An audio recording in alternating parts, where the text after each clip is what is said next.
नमस्कार, जय श्री राम दोस्तों। आज प्रभु श्री राम अपने भव्य और दिव्य मंदिर में विराजमान हो चुके हैं। आप सबको बहुत बहुत शुभकामनाएं। जिस तरह से हमने नज़ारा देखा उनके आगमन पर कि भारतवर्ष के हर कोने में, हर गली में जिस तरह से उनका स्वागत किया गया, दिन भर भजन कीर्तन होते रहे, पूरी गलियां सजाई गई, वो अपने आप में देखना अद्भुत और अकल्पनीय था। हर मन प्रसन्नता से भरा हुआ था, हर जुबान पर जय श्री राम था। जितने भी लोग आए इस महोत्सव का भागीदार बनने के लिए अयोध्या में, हमने वो भी देखा कि वो कितने आनंदित थे। जैसे एक सपना था जो साकार हो गया, जैसे एक घाव था खुला हुआ जिस पर मलहम लगा दिया गया। जो संतोष की अनुभूति थी, जो खुशी की अनुभूति थी, जो खुशी के आंसू देखे लोगों की, आज वो मानना पड़ेगा कि अपने आप में ऐसा दृश्य था जिसको देखकर हर कोई रोमांचित हो गया। दोस्तों, कुछ बातें हैं जो आपसे शेयर करना चाहता हूँ, कुछ इतिहास में लेकर के चलने की कोशिश करता हूँ। जब हम करोड़ों की संख्या में थे भारतवर्ष में, तब कुछ मुट्ठी भर लोग आए थे इस देश पर आक्रमण करने के लिए, जिन्होंने हजारों हजार मंदिरों को नष्ट कर दिया। देखते ही देखते लूटपाट मचा दी, कत्लेआम करना शुरू कर दिया। वो मुट्ठी भर थे और हम करोड़ों। बस फ़र्क ये था कि वो एक थे, इकट्ठा थे, और हम फैले हुए थे, हम बिखरे हुए थे। चाहे वो अंग्रेज़ आए, वो भी मुट्ठी भर थे, लेकिन इकट्ठा थे, और हम लोग बिखरे हुए थे। वो कुछ की संख्या में थे और हम बहुत बड़ी संख्या में थे। काश हम बिखरे ना होते तो इतने लंबे सालों का संघर्ष ना होता, इतने बलिदान ना होते, इतनी आहुति ना देनी पड़ती।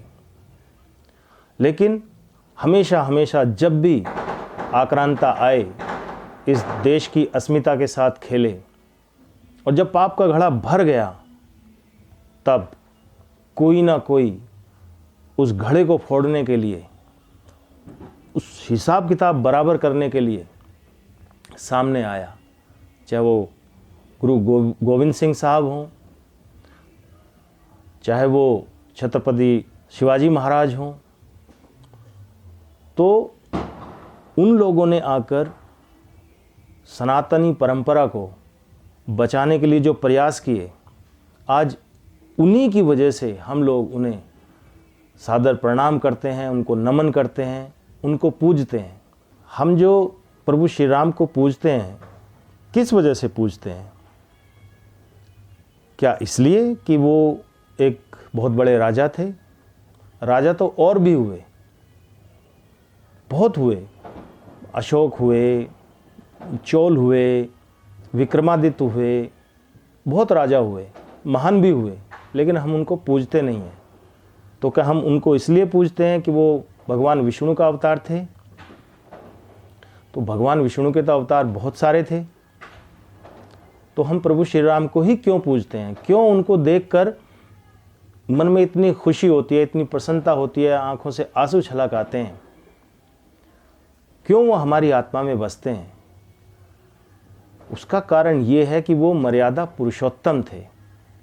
उन्होंने अपने एक्शन से ऐसी सीख इस दुनिया को दी कि वो हर कदम पर जीवन में काम आने वाली सीख है। उनकी कोई भी किस्सा कहानी हो, कोई भी ऐसा प्रसंग हो, उससे हमें बहुत कुछ सीखने को मिलता है।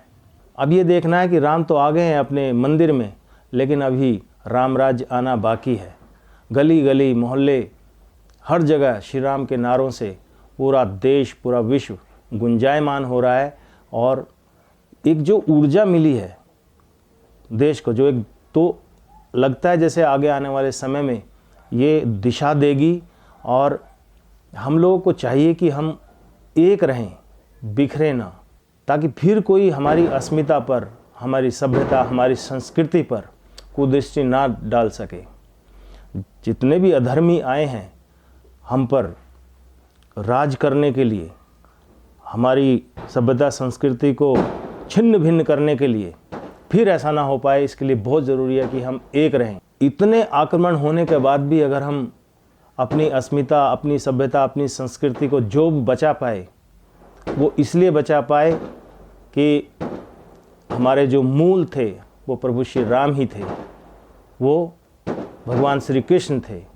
बड़े दुर्भाग्य की बात है कि आज की पीढ़ी ने उनके पद चिन्हों पर चलना या उनके चरित्र का अनुकरण करना आधुनिकता के चलते लगभग छोड़ सा दिया है।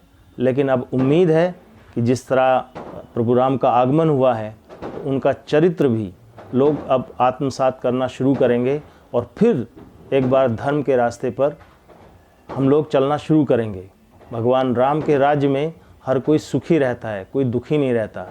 शेर और बकरी एक ही घाट पर पानी पीते हैं, कोई फ़र्क नहीं, कोई भेद नहीं होता। बहुत सारे पटाखों की आवाज़ आपको सुनाई दे रही होगी मेरे पीछे। तो यहाँ पर दिवाली मनाई जा रही है बड़ी धूमधाम से। सब लोगों ने घर सजाए हैं, गली सजाई है और बच्चे पटाखे छोड़ रहे हैं और दिए जलाए हैं, लोगों ने मिठाइयाँ बांटी हैं। तो एक तरह से पूरी दिवाली जैसा माहौल है, चारों तरफ खुशियाँ ही खुशियाँ हैं। ये खुशियाँ बरकरार रहें, आपके जीवन में आएँ। प्रभु श्री राम आप पर कृपा बनाए रखें। आपको एक बार फिर से प्रभु श्री राम के अपने दिव्य और नए मंदिर में, भव्य मंदिर में विराजमान होने के लिए बहुत बहुत शुभकामनाएं और दिवाली की भी बहुत बहुत शुभकामनाएं। धन्यवाद, नमस्कार, जय श्री राम।